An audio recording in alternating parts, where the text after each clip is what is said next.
Welcome student. आज हम class 12 economics उसका चैप्टर नंबर 10 इंडस्ट्रियल सेक्टर उसके बारे में यहाँ पे समझने जाने वाले। ओके, तो पहली स्लाइड उसमें आ रही है important of small scale industry. इसी टॉपिक पे ये पूरा प्रेजेंटेशन मैंने बनाया हुआ है। ओके, उसके टोटल यहाँ पे 10 पॉइंट्स है। 10 पॉइंट जो है हम उसके बारे में टोटली डिस्कशन जो है डिटेल में करने वाले हैं। तो अब फर्स्ट पॉइंट से यहाँ पे स्टार्ट करते हैं। Employment generation. Small scale industry have a very high potential of employment generation. मतलब कि स्मॉल स्केल इंडस्ट्री है वो ज़्यादा से ज़्यादा एम्प्लॉयमेंट जनरेशन कर सकती है। उसका मेन रीज़न है कि वो लेबर इंटेंसिव प्रोडक्शन टेक्निक का इस्तेमाल करेगी। और 1994-95 में अगर देखें तो स्मॉल स्केल इंडस्ट्री ने 191.40 लाख एम्प्लॉयमेंट्स अपॉर्चुनिटी जनरेट की थी। और अभी जो बढ़ के 2001 में वो हो गई 2,49,000, मतलब कि 2,49,033। ये यहाँ पे उसका ये नंबर दिया है जो बताता है कि वो बड़ा है। और वो कितना बड़ा है, 1,012.59 लाख बड़ा है 2011-12 में। तो ये स्मॉल स्केल इंडस्ट्रीज हम कह सकते हैं कि कंटिन्यूसली एम्प्लॉयमेंट जनरेशन कैपेसिटी जो है वो बढ़ा रही है। नेक्स्ट स्लाइड में इंक्रीज इन प्रोडक्शन। तो नॉर्मली लार्ज स्केल इंडस्ट्री जो है वो मशीनरी प्रोड्यूस करती है। स्मॉल स्केल इंडस्ट्री जो है वो नेसेसरी गुड्स है उसका प्रोडक्शन करती है नेशन के लिए। तो स्मॉल स्केल इंडस्ट्रीज जो है उसका प्रोडक्शन शार्पली इंक्रीज होता है।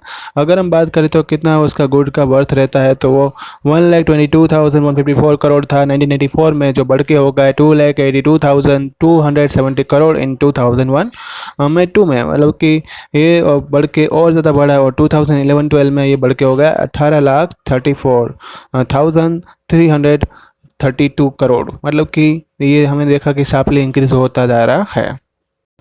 नेक्स्ट स्लाइड में आ रहा है इंक्रीज इन प्रोडक्शन यूनिट। तो स्मॉल स्केल इंडस्ट्री जो है वो डिफरेंट टाइप से बेनिफिट्स प्रोवाइड करती है, क्योंकि उसमें गवर्नमेंट और पीपल जो है मतलब कि सिटीजन जो है वो दोनों ही इंटरेस्ट लेते हैं। राइज इन प्रोडक्शन, मतलब कि अगर प्रोडक्शन में हमें बढ़ावा देना है, बढ़ावा करना है तो हमें पहले तो प्रोडक्शन यूनिट में बढ़ावा करना पड़ेगा। इंडिया में 1994 में ये प्रोडक्शन यूनिट जो थे छोटे छोटे वो थे 79.60 लाख, जो 2001 में बढ़ के हो गए 105.21 लाख, जो 2011 में बढ़ के हो गए 447.73 लाख।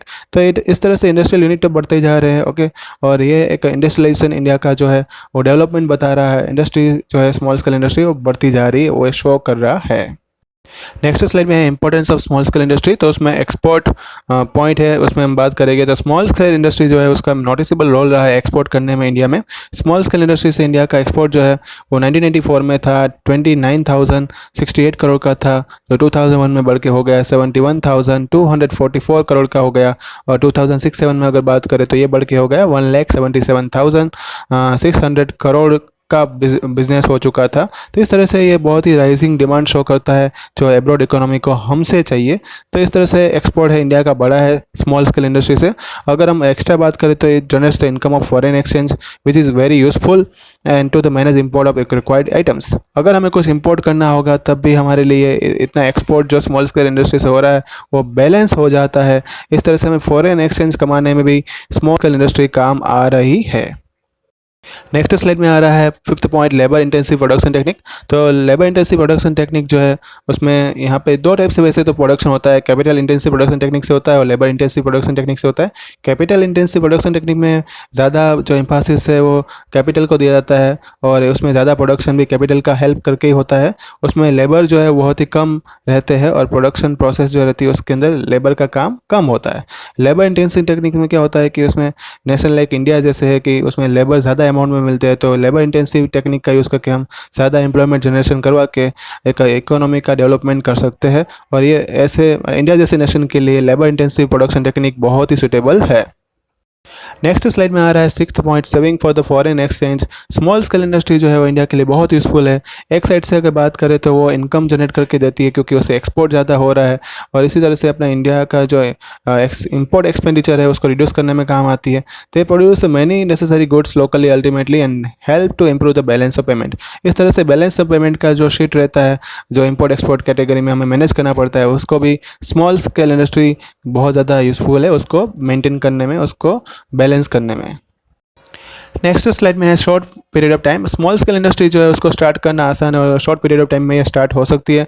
इंडस्ट्री जो है उसको बहुत यूज़फुल है। अगर हमें शॉर्ट टाइम में उसको इन्वेस्टमेंट करके उसका प्रोडक्शन अगर जल्दी से तैयार करना हो तो हम कह सकते हैं कि शॉर्ट पीरियड ऑफ टाइम में जो स्टार्ट होने वाली है स्मॉल स्केल इंडस्ट्री, जब भी कभी हमें गुड्स की स्कैरिसिटी आएगी तो उसी के लिए जो वॉल्यूम का प्रोडक्शन रहेगा वो हम अचीव कर सकते हैं स्मॉल स्केल इंडस्ट्री के द्वारा, और नेशन को भी उससे हेल्प मिल सकती है। नेक्स्ट स्लाइड में है बैलेंस रीजनल डेवलपमेंट, मतलब कि अगर लार्ज स्केल इंडस्ट्री के सामने ऑपोजिट में बात करें तो स्मॉल स्केल इंडस्ट्री को कहीं पे भी हम इस्टेब्लिश कर सकते हैं। उसको स्टार्ट करने के लिए कैपिटल, मटेरियल, रिसोर्सेज जो है वो कोई भी पार्ट में नेशन में हम उसको स्टार्ट कर सकते हैं। यही एक बेनिफिट होने की वजह से ये कहीं पार्ट में कहीं रेस्ट्रिक्टेड नहीं है, फीवर डेवलपर एरिया है उसमें भी उसको स्टार्ट कर सकते हैं। It makes the possible balance regional development in this way it is useful to reduce the imbalance between rich and poor, develop and developing region. मतलब इसी तरह से एक गरीब और अमीर का जो डिफरेंस है, या तो डेवलपिंग या तो डेवलप कंट्री का जो या तो डेवलप रीजन और डेवलपिंग रीजन का जो डिफरेंस है उसको बैलेंस करने में ये इंडस्ट्री काम आती है।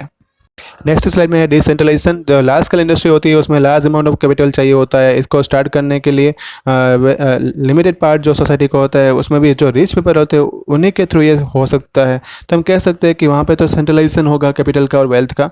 लेकिन स्मॉल स्केल इंडस्ट्री है उसमें जो है लेस अमाउंट ऑफ कैपिटल चाहिए होता है, उसमें स्मॉल साइज के प्रोड्यूसर से भी ये स्टार्ट हो सकती है। तो वहाँ पे जो है हम अपने डिसीजन खुद ले पाएंगे, अपने पावर जो रहेगी वो सेंट्रलाइज नहीं रहेगी। इसी तरह से एक डिसेंट्रलाइज कर सकती है और अपने डिसीजन की फ्रीडम हमें देती है और हमें बेनिफिट्स देती है, और हम इसी तरह से अपना इकोनॉमिक डेवलपमेंट कर सकते हैं। नेक्स्ट स्लाइड में आ रहा है हाई रेट ऑफ डेवलपमेंट। तो लार्ज स्केल इंडस्ट्री है need large profit as a large amount of capital are invested in it, मतलब कि उसने ज़्यादा अमाउंट में कैपिटल इन्वेस्ट किया होता है तो उसको ज़्यादा प्रॉफिट की ज़रूरत होती है। और अगर वो डेवलप भी करती है इकोनॉमी को तो उस इरेगुलर रेट से वो डेवलप करेगी, ठीक है। और दूसरी बात कि वहाँ पे इन्वेस्टमेंट भी उसका इरेगुलर रहेगा और वो चेंज नहीं होगी as per the change of market, where small scale industry can be set up with a small amount of capital. उसके सामने अगर बात करें तो स्मॉल स्केल इंडस्ट्री जो होगी वो छोटे से अमाउंट के साथ वो कैपिटल के साथ और सेटअप हो सकती है।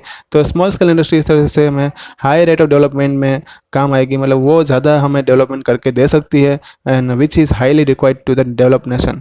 इसलिए और दूसरी बात ये डेवलपिंग इकोनॉमी के लिए ऐसी इंडस्ट्री की बहुत ज़्यादा अभी डिमांड है। तो ये थे importance of the small scale industries. बहुत सारे पॉइंट और टॉपिक हमने यहाँ पे देखे। 10 टॉपिक की डिस्कशन की, सभी डिस्कशन के वही टॉपिक आपको एग्जाम में नहीं लिखने होंगे। अगर 3 मार्क्स में पूछते हैं तो आपको 6 लिखने पड़ेंगे, 5 मार्क्स में पूछते हैं तो आपको जो है 8 तक लिखने पड़ सकते हैं। ओके, तो आपका डिसीजन है कि आपको कौन से छोड़ने और कौन से आपको लिखने हैं एग्जाम में। ओके, दूसरी बात कि अगर इसका जो होमवर्क है तो आपको मैं व्हाट्सएप पे सेंड कर दूंगा। कोई डाउट है तो मुझे यहाँ पे कमेंट बॉक्स दिया हुआ उसमें लिख कर बता सकते हैं। रिवाइज करते रहना। Thank you all.